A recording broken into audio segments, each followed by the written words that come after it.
So kind of missed a little bit with the videos. It's been an absolute headache getting this truck on the road, but I'll give y'all a little update. Honestly, just been too pissed at this thing to even record a video. So where did I even start with this thing? We've got the leaf springs powdered. Guess y'all ain't seen that yet. So as you can see, we ripped out the leaf springs to assemble a new axle in there. So we powder coated the leaf springs, powder coated the hitch, got the powder coated diff cover right there, about to throw it on and change the fluid. But the story behind it was, I actually went through about, including the rear end that was in this truck, this is now the third time.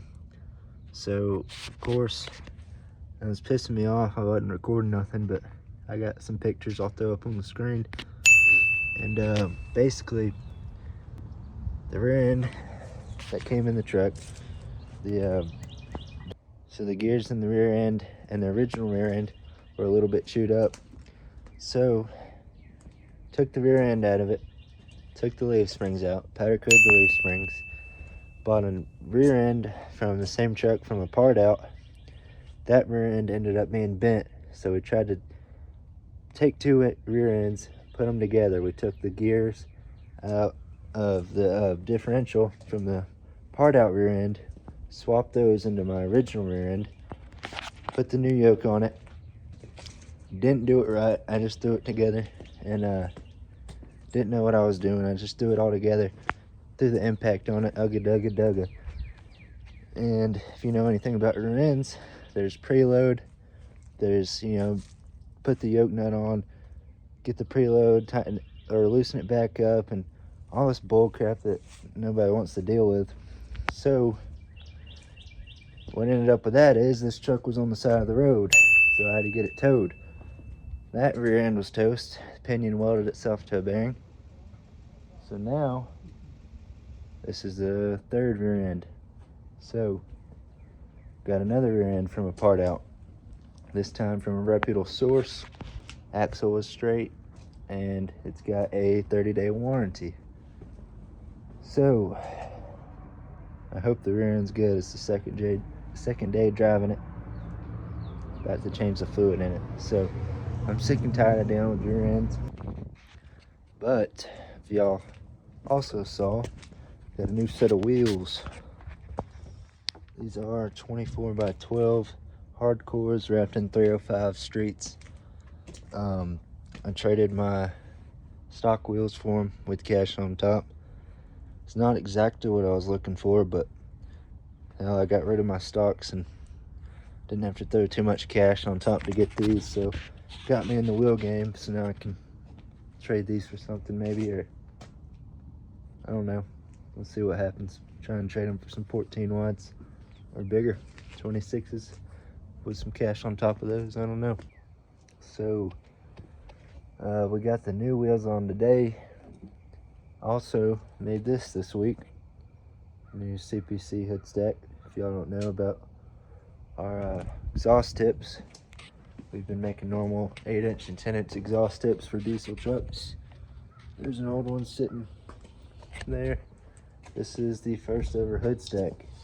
So this is 20 gauge aluminum with our duck camo overlays. Kind of looks like flames with the orange being on it, but illusion orange overlays to match the powder color in the rear of the truck, which also got to tear apart this front end sometime in the next 2 weeks to do a little bit of powder coating on it. I'm gonna send my torsion bars off to the powder coat shop, and I'll do the rest myself. But yeah, I'm gonna see if we can't throw this guy on there. Yeah, that looks pretty fresh. Have to come back with a stainless one at some point. It's more of a mirror, but let's see. Oh yeah, how about that? That's pretty fresh. So I kind of just took some quick dimensions of this tip from the top of the hood, but when I was making it, or when I was drawing out the the sizes and everything for it, but I didn't really think about it too much, and I didn't even look under the hood really. But might need this bottom sleeve of the hood stack that goes underneath the hood, because the stack, or the exhaust I guess, doesn't actually come up all the way out of the hood. So debating whether or not I want to run it like this until I get it fixed. I can see that exhaust is like an inch and a half below the hood.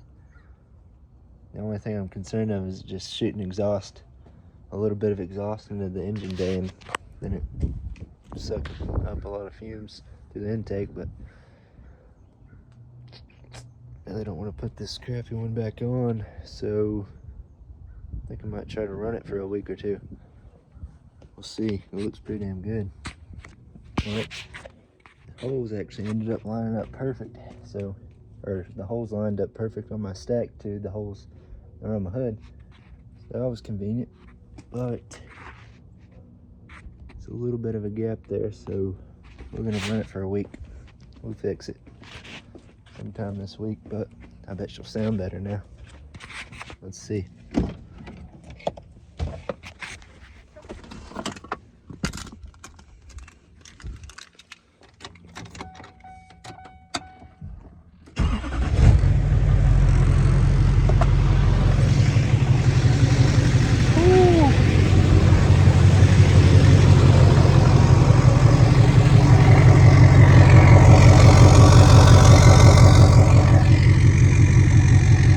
So if you guys are interested in seeing more in-depth videos about making the hood stack, or just anything like that, more in-depth of the powder coating process, whatever, let me know. I'm definitely going to try to start making some more, or some better videos showing actually the processes of some of these things. But also figured y'all may just want me to skip to the fun part and not show some of the processes, because it is, I usually do forget to record a lot of that stuff that's kind of me working on something, or the process of me making something. But let me know if y'all think y'all want to see some more in-depth videos, or if y'all just like me cutting to the end result, showing y'all guys what I've done, giving y'all a rundown. And definitely get some better videos here soon for y'all. Got a big truck show coming up next month down in Orlando, the iDrive Throwdown. If any of y'all are going to be there, let me know.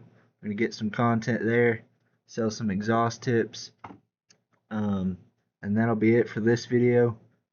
And I will be posting another video either the next couple weeks, possibly next week. If not, it'll be the video of that truck show coming up here soon. But yeah, thanks for watching.